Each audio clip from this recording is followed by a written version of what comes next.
How to stop worrying what others think of you. How to set personal boundaries to lessen your dependence on others. Do you spend a large amount of your time trying to please others? Do you think that this is the only way that can make yourself happy? If you do, then it is time for you to change. The most effective way to do this is to set up personal boundaries so that you can lessen your dependence on other people to be truly happy. Without any boundaries in place, other people will believe that they can treat you just how they want to. A boundary is really just a set of rules that you live by and others have to abide by in their dealings with you. When you set up effective personal boundaries, you are on your way to establishing healthier relationships with other people as well as yourself. Each of your boundaries specify what you will permit in your life and what you will not. With each boundary you create, there can be physical or emotional components or both. Think about your boundaries of the start of your independence and your safety net. Once you have decided what your boundaries will be, you need to tell others what they are. If someone then tries to violate one of your boundaries, you need to let them know they have done this. So here we will take a look at some of the most effective personal boundaries that you can establish. Setting boundaries is not a selfish act. Before we get into the specific boundaries you can set, we want you to realize that this is not a selfish act. This will be healthy for you and it can be good for those around you too. When you set boundaries, you are telling others how you see a healthy relationship working. It doesn't mean that you want people out of your life for good. Start with small boundaries first. If people have been walking all over you for a long time to get what they want, it will be a major shock for them that you are going to introduce boundaries. So it is best to make some small changes to begin with on your journey to independence and freedom. Perhaps you have a full calendar of appointments and tasks that are all based around helping others. A good first step could be to get rid of some of these commitments so that you can have more time for yourself. Be prepared for some resistance here, but persevere with it. In time, people will get the message. Be realistic. We absolutely encourage you to set goals for yourself to improve your life and lessen your dependency on others. But we ask that you are realistic about this in terms of the time that you have available. If you want to learn a new skill and you need to attend school to do this, is this a practical solution for you? You can certainly cut out some of your commitments to free up more time, but if you have young children, is it practical for you to attend school? Find a practical solution and go for it. Create a speaking out boundary. Do you speak your mind? Most people that are at the beck and call of others a lot do not do this. Since they were a child, they have been told to put the needs of others first and not to question anything. But sometimes things get too much and you have to speak out. This is not going to be an easy one for you at first if you are not used to speaking out, but persist with it anyway. Learn how to be more assertive rather than antagonistic. With any boundary you set, it is important to stick by it no matter how uncomfortable it gets. How to stop being dependent on others for your happiness. People often get confused about what overdependency really is. It is perfectly natural and healthy to want to be in a loving relationship with someone. You are dependent on their love and they are dependent on theirs. There are a lot of couples where one of the partners works to earn money while the other stays at home and takes care of the children. This is fine too, as long as both partners have an equal say in the relationship and a level of independence to pursue their own goals and dreams. What is not healthy is being overly dependent on someone, or even a group of people, for your happiness and contentment. If you feel obliged to spend all of your time and energy making someone else happy so that you can be happy, then this is not a healthy situation. A lot of people in this situation become obsessed about the thoughts that others have of them. They are constantly trying to please another person in order to have peace of mind. Before long, this can really spiral out of control and you can find yourself overly dependent on another individual. So if you are in this situation, just how do you get out of it? Well, you can get out of it, but it will take some time and effort on your part. Here are some recommended ways that you can use to gradually free yourself from overdependence. Improve your self-worth. Depending on others for your happiness is usually a sign that a person's self-worth is very low. Nobody should have to be dependent on someone else to feel happy and alive. By increasing your self-worth, you will gradually alleviate the need for this dependency. Think about what you have achieved in your life so far so that you can identify your strengths. People with low self-worth often say that they do not have any strengths, but this is not true at all. If you are influenced too much by what others think, then you may have even developed skills just to please them. These skills do nothing for your self-worth or independence. So think about what you have achieved for you in your life and reflect on these to give you a boost. Look for happiness within rather than outside. A lot of people are conditioned to believe that they can only be happy if they only have certain things around them, which includes people. For some, having a lot of possessions is the key to happiness. But all of these things are really doing is filling a hole in your life. It is better to look for happiness within yourself. That way, if you lost everything tomorrow, you can still be happy. Consider meditation as an effective way to do this. Be at ease with yourself. How do you feel about spending time alone?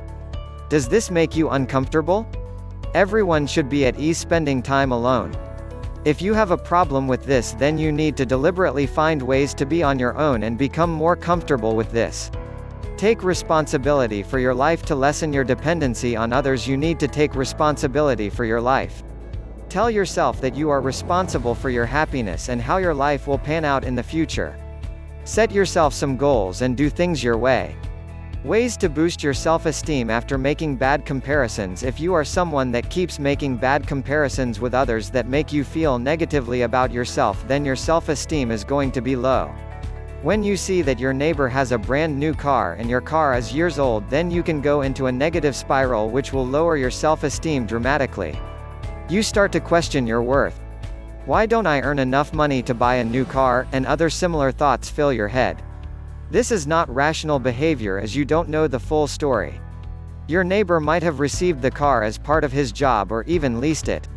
All you are focusing on is the pain and the fact that you are not good enough. So if you find yourself in a situation like this, how can you boost your self-esteem so that you stop having such a low opinion of yourself which makes you feel terrible? We have some great techniques for you in this article. List your previous achievements. We have all achieved a number of things in our lives and often don't give ourselves any credit for doing this. Just because millions of other people passed their driving test doesn't mean that you shouldn't give yourself credit for doing this too. Take some time out and write down some of your past achievements. If you had to overcome a number of challenges to achieve something, then these need to be on your list. It doesn't matter how insignificant you think these achievements are. Just write them down and reflect on how well you did. Stop dwelling in the past. Something that will definitely affect your self-esteem in the wrong way is to dwell on the past mistakes you have made. Everyone makes mistakes, but people with high self-esteem learn from their mistakes and move on. They don't keep raking up the past so that it influences their future. A lot of people believe that if they tried something once and failed, that they will never be able to do this in the future. Do you think like this? So if you wanted to learn Spanish in the past and gave up after a few days, this means that you will never be able to learn Spanish. This is just ridiculous, and you are letting your past rule you. Look your best. A lot of people with low self-esteem get to the point where they do not care how they present themselves to the world. If you are a man, then maybe you haven't had a shave for a few days and you look terrible. To give yourself a much-needed boost, shave off that horrible stubble now and put on some nice clothes. If you are a woman, then get your hair done or your nails. Buy some new clothes that you can wear outside with pride. This will give your self-esteem a much-needed boost. Don't let fear hold you back. We all have irrational fears that we carry around with us. People with low self-esteem can have a lot more of these than others do. The best way to boost your self-esteem in this situation is to tackle a fear head-on and do it anyway. This is not going to be easy for you, but once you have challenged this fear and done something that scared you before, you will feel so much better about yourself. So identify an irrational fear today and just go for it. What is your self-view and why is it so important? The self-view is a term created by psychology experts for how you see yourself. Sometimes you will also see this called your self-concept. Basically, your self-view is a combination of your opinions, beliefs, attitudes and preferences that form your definition of who you are. It is all about how you think about yourself. This is really powerful because it will define how you think and the way that you act. Our self-view is critical and we really need it to make sense of our world. The self has been studied by psychologists for a long time. The concept of the self-view is easy to understand, but it is a very complex psychological area which has had psychologists trying to figure it all out for a very long time. Although everyone has a self-view, it is not always easy for us to know what is really going on the inside. This is because we are all different and our mixture of traits, preferences, personality characteristics and abilities differs wildly to the next person. It doesn't matter that much that we cannot explain everything about the self-view though. What is important is that we are aware of its existence. People need their self-view so that they can form their own perceptions of the world and feel comfortable in their environment. Without it, we would always be asking others how we stack up, which a lot of people do anyway, but this is usually due to low self-esteem rather than not having a self-view. In the very early days of research into the self-view, Descartes formed the conclusion that the very existence of an individual was totally dependent on how they perceived the world around them.